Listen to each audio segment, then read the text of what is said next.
ఇలాగే జీవిస్తూ ఉంటారు. సో ఈ కార్యక్రమాన్ని అప్పుడు మనం ఫిబ్రవరి 14, 2019లో చేయడం జరిగింది. ఆ తర్వాత సరే ఒక అంధకారమైన కొంతకాలంలో మనం గడపాల్సి వచ్చింది.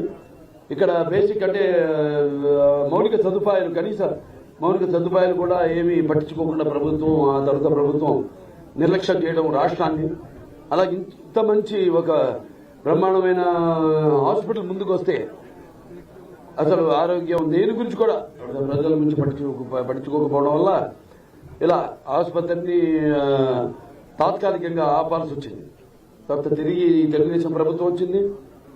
అలాగే మన ప్రియతమ ముఖ్యమంత్రి వర్యులు నారా చంద్రబాబు నాయుడు గారి దృష్టంతా కూడా మన ఆరోగ్యం, పేదల సంక్షేమం ఏదైతే నాన్నగారు అన్నారో, ప్రజల దేవుడు సమాజమే దేవాలయం, అందులో నేను గర్చకుండాని, అలా ఆయన కూడా అన్ని ఈ మౌలిక సదుపాయాలు అయితేనేమి అన్ని ఇవి కేవలం ఈ ఒక్క ప్రాంతానికే కాదు, అన్ని ప్రాంతాలు కూడా మా హిందూపురం ఉంది, అక్కడ పారిశ్రామిక వాడ అప్పుడు నాన్నగారు స్థాపించింది. అలాగే దాన్ని అభివృద్ధి చేయడం కోసం పూర్తిగా నేను కలిసి మొన్న ఢిల్లీ కూడా వెళ్ళడం జరిగింది. నేను అందరిని కలవడం జరిగింది. మనోహర్ లాల్ గారు, ఖట్టర్ గారిని అయితేనేమి, పూరి గారిని అయితేనేమి, పవర్ మినిస్టర్స్, అలాగే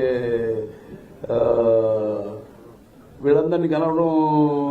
తర్వాత అక్కడ కూడా మేము వాళ్ళని మన ఆసుపత్రి గురించి చెప్పడం, తోచినంత మా వాడు కూడా సహాయ సహకారాలు. ఈ ఆసుపత్రి నో లాభాపేక్ష ఆసుపత్రి కాదు, తెలిసింది అందరికీ. ఇది నో ప్రాఫిట్ నో లాస్, అంటే దాతల మీదే మేము ఆధారపడి ఉంటాం.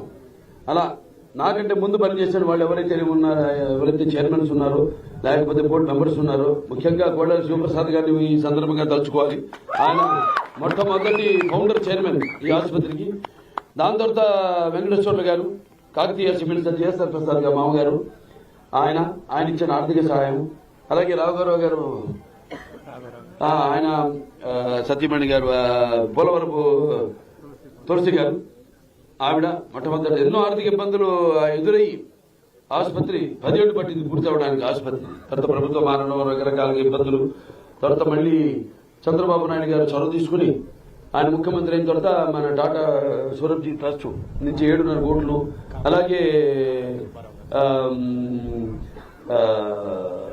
మన ఎంపీ ల్యాడ్స్ ఇవన్నీ కూడా సమకూర్చి ఆసుపత్రిని పూర్తి చేసి మళ్ళీ నాటి ప్రధానమంత్రి గారైన అటల్ బిహారీ వాజ్పేయి గారి చేతుల మీదుగా 2000లో ఈ హైదరాబాద్ ఆసుపత్రిని మనం ప్రారంభించడం జరిగింది.